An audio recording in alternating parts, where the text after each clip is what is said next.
बिस्मिल्लाहिर्रहमानिर्रहीम। अल्लाह के नाम से शुरू करती हूँ जो बड़ा मेहरबान और नहायत रहम करने वाला है। इय्याका नअबुदु व इय्याका नस्तईन।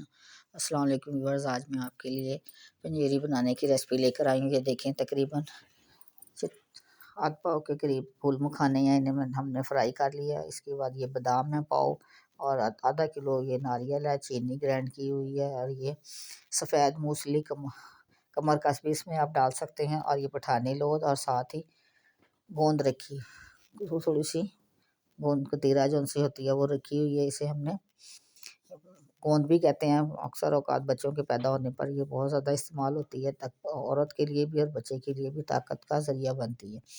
ये देखें, तकरीबन 1.5 पाव चीनी ली है मैंने, आधा किलो इसमें ये फूल मखाने फ्राई कर लिए हैं। इसके साथ ये देखें कि पाव सूजी और पाव मैंने आटा छान लिया है। इसको मैं अब देसी घी में फ्राई करूँगी। ये देखें, आधा किलो के करीब है ये। और ये ऐसा फिर देख लें, सफ़ेद मूसली, गोंद और पठानी लो, तो आप इसमें कमर कस और सूंड भी डाल सकते हैं। ये देखें, इन सब चीज़ों को जो रखी थी फ्राई किया, उसके बाद ग्राइंड कर लिया। ये मैंने कढ़ाई में सूजी और आटा डाल दिया जो रखा हुआ था।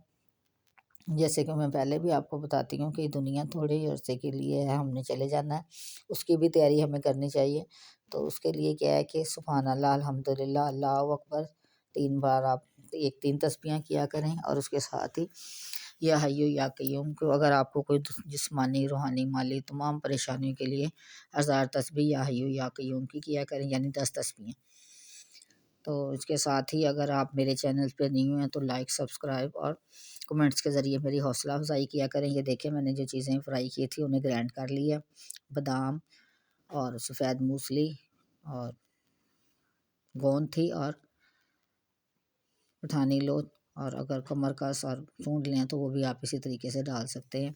ये देखें, मैंने उसको जो फ्राई किया उसके अंदर ये सारी चीज़ें मिक्स कर ली हैं और अच्छी तरह बुनाई करनी है इसकी मैंने। ये देखें, ये बादाम मैंने किए हुए थे, बादाम फ्राई नहीं करने, बादाम को हमने वैसे ही डाल देना है इसमें। बादाम और नारियल को बगैर फ्राई किए डालना है, बाकी चीज़ें सब फ्राई करके हमने पीस ली हैं। ये देखें, ये सारी चीज़ें मैंने इसमें ऐड कर दी हैं। आप ये देखें, चीनी, और इसे अच्छी तरह मिक्स कर देना है चूल्हे पर जलते में। तो ये बहुत मज़े की गोंद तैयार होती है। गोंद भी कहते हैं इसे, पंजीरी भी कहते हैं, लेकिन इसमें घी आपने हस्बे ज़रूरत इस्तेमाल करना है। मैंने थोड़ा डाला है, आप लोग इसमें ज़्यादा घी भी डाल सकते हैं। अगर आप इसी तरीके से बनाएंगे तो उसमें फिर आप ये है कि घी बाद में जब देने लगते हैं, सर्व करते हैं चाय के साथ, तो इसे उसमें हम घी की चम्मच डाल के जितना हमें पसंद हो उतना डाल के इस्तेमाल कर सकते हैं। ये देखें, ये पंजीरी तैयार हो गई है हमारी। अब हमने चूल्हा बंद कर दिया, सिर्फ इसे मिक्स कर रहे हैं। और आपने मेरी हौसला अफजाई करनी है कमेंट्स के ज़रिए। ये देखें, ये पंजीरी तैयार है, खाएं और इंजॉय करें, और मेरी कमेंट्स के ज़रिए मेरी हौसला अफजाई करें। अल्लाह हाफिज़।